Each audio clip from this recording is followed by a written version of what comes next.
Dun,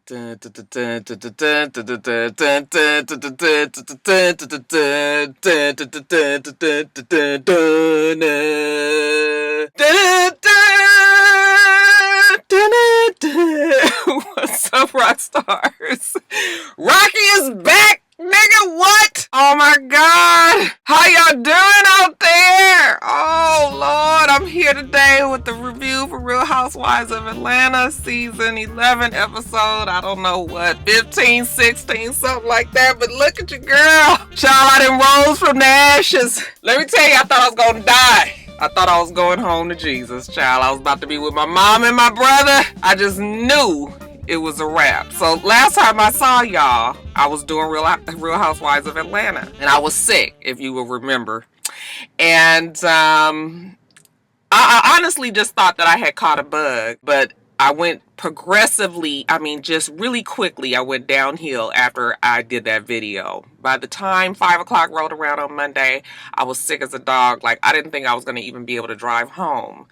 And it was so much drama. You know, I had talked to my husband and Jada, and Jada didn't want me to drive, and then I thought I could drive, and then she got all upset and called my dad, and my dad called me and tried to get me to. I was like, I'm going to be okay. But honestly, by the time I got home Monday night, I had my husband make me run me a bath. As soon as I got home, I got my ass in that tub, got in the bed, and I was just like, I am really gonna die. And then Tuesday, I was just so, I don't know how I felt. Like, I was like out of it. Like, I just kept on trying to feel better, and I was just like, I am really jacked up, like sick. Mister around there trying to get some. You know, I'm in the bed, he rubbing. I was like, don't be rubbing. We ain't nothing fixing to happen. Like, I don't even know. I didn't even say nothing. There was no response. It will not be going down. I was fucked up. And then by Wednesday morning, my cousin, she called me. She had texted me and told me that she had the flu, that she was sick as well. We had been out Saturday. Remember, I told you guys that we had went out Saturday. I had went out Saturday, and she caught it as well. So she had went to the doctor, and I was like, I'm going to the doctor. And went to the doctor and found out I had just about a 102 fever. And I had the flu. And so they had to give me Tamiflu. And I really thought I was going to die. I couldn't even walk any length of anywhere without getting dizzy. Everything ached. I was miserable. I was just like, I'm not going to make it. I had a terrible cough. And I was just like, yeah, this is bad. But once I got that Tamiflu, by Thursday night, I started to feel better. And by Friday, I was feeling like myself again. And then, the weekend, and now here we are. And I finished my medication. I feel much better. I still have a very slight cough. I lost some weight, which is always good. Ain't nothing like a good flu to take about 5 pounds off of you. And my husband got it. He ended up getting it on Valentine's Day. You guys should have seen us on Thursday. It was like some fucking zombies around their house. You talking about trying to be romantic. We was laid out on them couches. Every now and then somebody be like, ugh. No, you just moan for no reason, just out of pain, just, niggas was just sleep. It was really terrible. Jada stayed away from us, kept a mask on her face the whole time, so Jada didn't get it. But yeah, me and Mr. We was fucked up all week, last week. So today it feels good to get back to the regular swing of things. Just watched Real Housewives of Atlanta this morning. I didn't watch any of my shows last week. Like, I didn't watch nothing. I didn't do nothing with any of the shows last week. So I got to catch up this week. I'm not catching up the videos, but I still need to watch them to know what happened last week. So I'll know, what's happening this week. But I'm glad to be back. Y'all thought the old girl was gone, didn't you? Nah, nigga, got to get up pretty early in the morning to get me down. Anyway, I'm feeling much better and happy to see the Roxstars. Thanks for all the well wishes and everybody, calling and texting and DMing and sending messages and all of that. Rocky love y'all. So that's it. I just had to get y'all updated on, on what's in the It's Rox household. The review though. Let's get to it, shall we?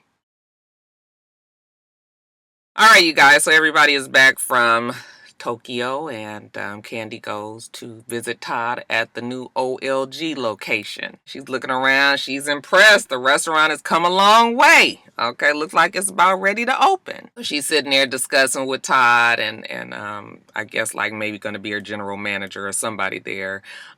Just how the restaurant's gonna run. You know, is everything gonna taste the same as the other restaurant? I want everything to taste the same. And the guy tells her, yes, for sure. Everything is going to taste the same. It's going to be seamless. Okay, you won't know which one that you even eating at. So when will it be open? Will it be before my burlesque show?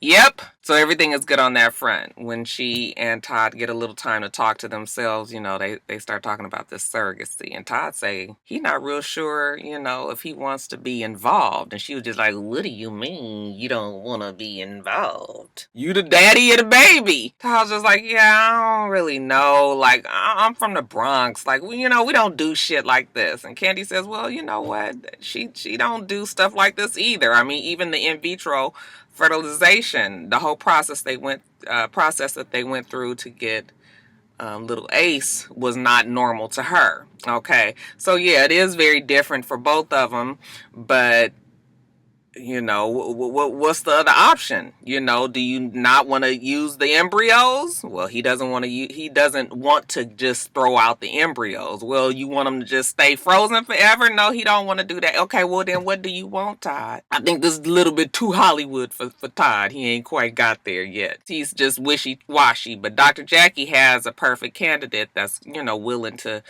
be their surrogate. So they're going to sit down and talk to her. So the day comes, you know, they get to Dr. Jackie's office. Dr. Jackie brings the girl in. She wants to sit down and talk to Candy. Her name is Shadina. I think her name was Shadina. Again, this is still very weird for Todd, but maybe if they sit down and talk to her, it'll loosen them up a little bit. So Candy is talking to the girl, asking her questions, and she starts to get emotional. And Todd was just like, "Are you okay? You gonna be all right? Well, you're getting emotional." And she was just like, "Todd does not understand how emotional it is for me. I want to be able to carry my own child." Yeah, that makes sense. It is something to be able to turn over your baby. I mean, this is the ultimate trust, right? I'm turning over my child, even if it is in the embryo form, to another person, and having to trust them for 9 months to house my child and make sure that they get, they develop to, where they're ready to deliver. So it's hard for Candy. So when she gets her emotions back in check, she's just like, I have to ask, what do you do, like, if you're in a relationship? In other words, you ain't gonna be having sex while my baby is up in there, are you? And Shadina says she is single. Okay, so we ain't got to worry about that. They've also seen movies about, women taking off with the baby. And Shadina says, yeah, that's not really how it works in real life, because this is not my child. The egg doesn't belong to me. The sperm, the embryo, all of that is y'all's. I'm just the vessel. So she kind of puts their mind at ease. They feel better about it. At least Candy does. Todd still seems to be on the fence and not really sure what he wants, but Candy is gonna let her attorney know at least the first meeting with this possible surrogate went well. And really, I'm wondering if the girl is already in the process of it and they just haven't told us. I just have a feeling that we're gonna find out that the girl is like ready to deliver and Candy and Todd are gonna have a new baby. Something just tells me that. Now we see Nene and Gregg. Okay. I guess they're getting ready to go to Gregg's surgery. Remember the surgery he was trying to book while she was in Tokyo. The day is there.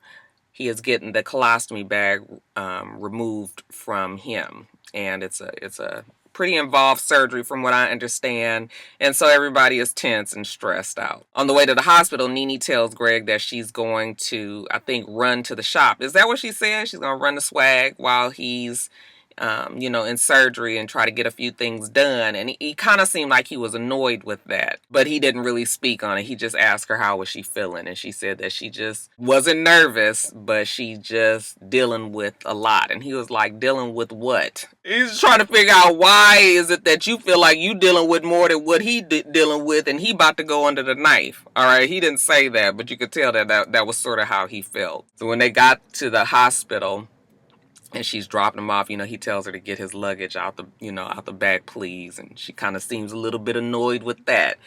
Nene is just not used to being the one that has to cater to Gregg, even though what does she say? She's the glue for her wig and her family. Okay, well, hold the shit together, Nene. I mean, I feel sorry for everybody involved, but still, it's just, you gotta do what you gotta do. So I'm just like, oh, So after the surgery, Nene goes back to the house. Gregg is still in the hospital because I said it was an involved surgery. They've got to put his intestines back together, and there's a lot that's involved. So he's having a hard time recovering a little bit. So it's been a couple of days. He's still in the hospital. Nene is at the house. She has Marlo and Cynthia come over. Those are her girls. Those are her support system. She can kind of talk to them about anything. Cynthia doesn't really know what to say to or for Nene. Okay, but I did love the fact that Cynthia told her that she told us that Nene could be a little bit more sympathetic towards Gregg, considering he is actually the person that is sick, because Nene is all about her not getting any support and not feeling like anybody is there for her. Even when they started off talking about Portia, because I guess Portia had been let everybody know on social media that she was pregnant. So they're talking about Portia, and somehow it swings right on back over to Nene and Gregg, and really just Nene. Marlo was just like, you need to get a nurse. And Nene says Gregg doesn't want a nurse, and she's not used to asking for help. And that's fine, but this is a little bit different circumstances. The man is ill and you need some help. You sitting here crying every few days about, Gregg and him not being nice to you, and you doing all of this work and nobody really supporting you and nobody really noticing and all of this. And get your fucking nurse so you can do some of the things that you want to do for yourself. I would do the Marlo voice for you guys today, but it's gonna cause a coughing fit, and child, I don't feel like it. So Nene and Marlo and Cynthia, they have their little conversation. I guess she's good that she's got Cynthia and Marlo. But yeah, Nene is still just Nene. Then we see Eva, y'all. She's back. Then we see Eva. Okay, she tells us that she did go to LA when she left Tokyo, and she was just able to sit there and be with her grandfather and cater to him and tend to him and say what she needed to say and do, to say her goodbyes to him. So she seems settled with that, and now she's back in Atlanta. The wedding is 3 weeks away.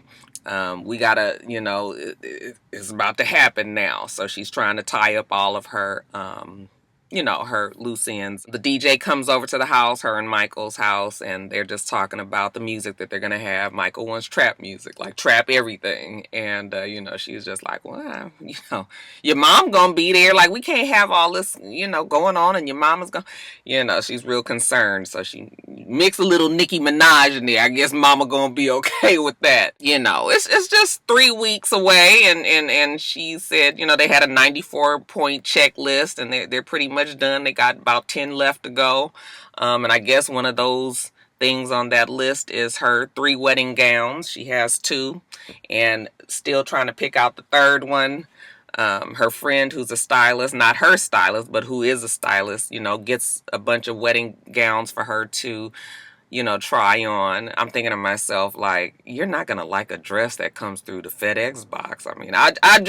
I'm just saying, even though maybe they came from, these high couture, wedding boutiques and whatnots. But I just had a feeling that none of those dresses was going to work. She gets overwhelmed. She's crying. She spent all this money. She's way over budget. She's got more, like 100 more people than they expected at the wedding. wedding, coming. And again, this is what happens at the very end when you're getting close to the wedding. You start to get very stressed out. All very normal. She gonna be just fine.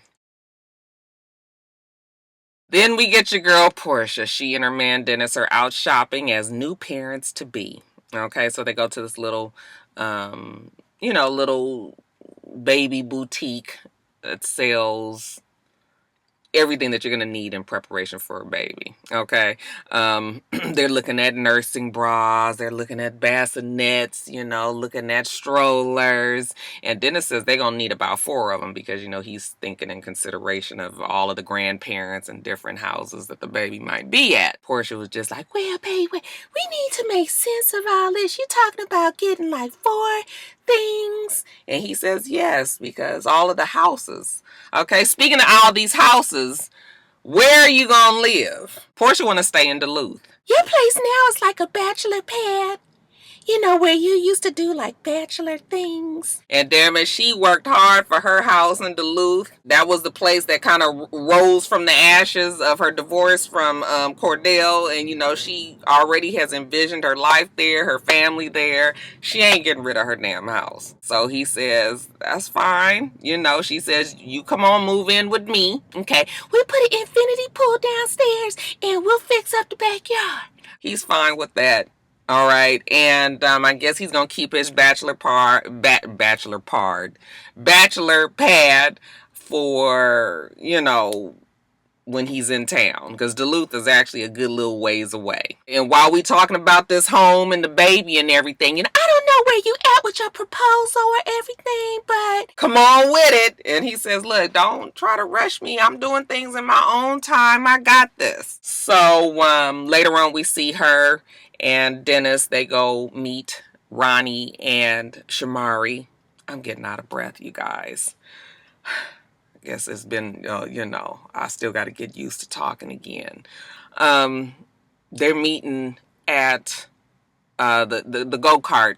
They're going to drive go-karts. At least I was like, now I know Portia ain't getting her big ass in no go-kart. You don't need to be in there. It's not safe for a pregnant woman.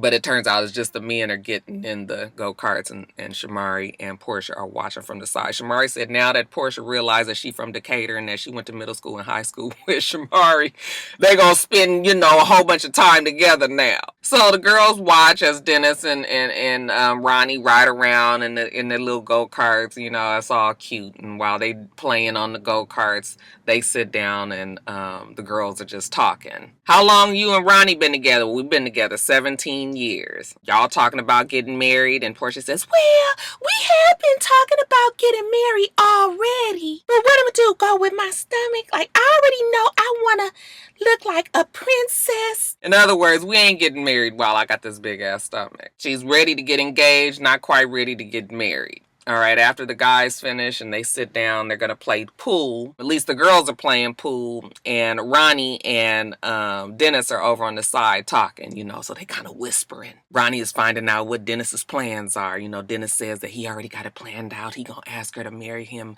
this Friday. He got the helicopter. It's all. And Ronnie was like, word? Like, damn, it's fixing to go down. Like, you got it all under control.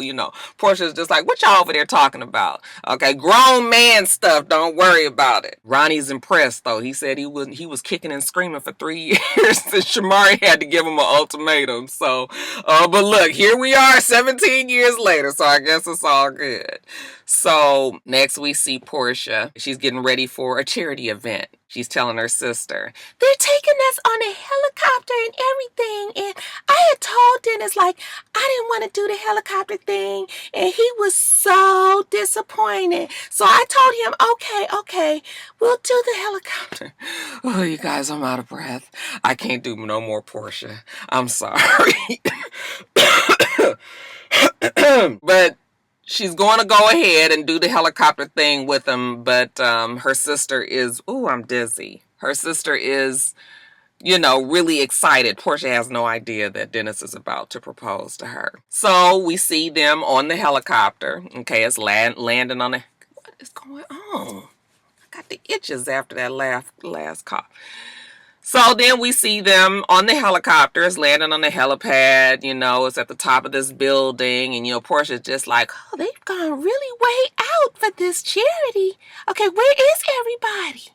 Dennis was like, the helicopter only holds 2 people. They, you know, everybody is coming separately. So they get off the helicopter and they going into the building, and, you know, she's like, okay, should I put my heels on? No, keep your flats on. You all right. You know, good thing she got her makeup on. She's ready. And then all of a sudden they hear Lil Mo. And she was just like, oh my God, that's my song. I was like, that's my husband's song. He loves that song. Okay. Ready to settle down. Ready to buy a house, ready to be your wife. Well. Lil Mo is in there with her blue hair, and she is singing Superwoman. And Portia realizes when she sees the roses on the floor that, oh my God, this is for her. Well, he's dancing with her to the music. She's hugging him like, oh, thank you, baby. And she's hugging him and she's crying. And he gets down on his knees and he asks her, would she be Mrs. McKinley? And she says yes. And he puts a nice big oval diamond ring on her finger, you know, just beautiful. Y'all know how I feel about these rings. Just very, very, very pretty.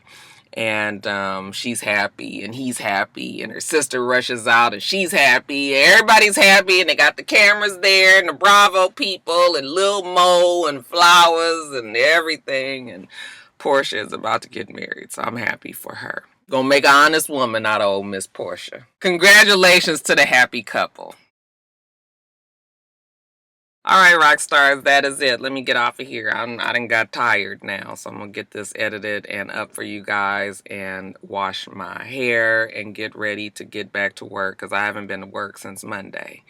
So I'll get back to work tomorrow. Happy President's Day. You know, my last president was Barack Obama.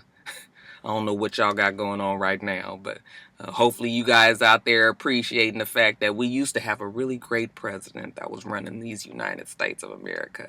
Y'all get out there and reflect for today. And I guess I'll see you tomorrow with Love and Hip Hop.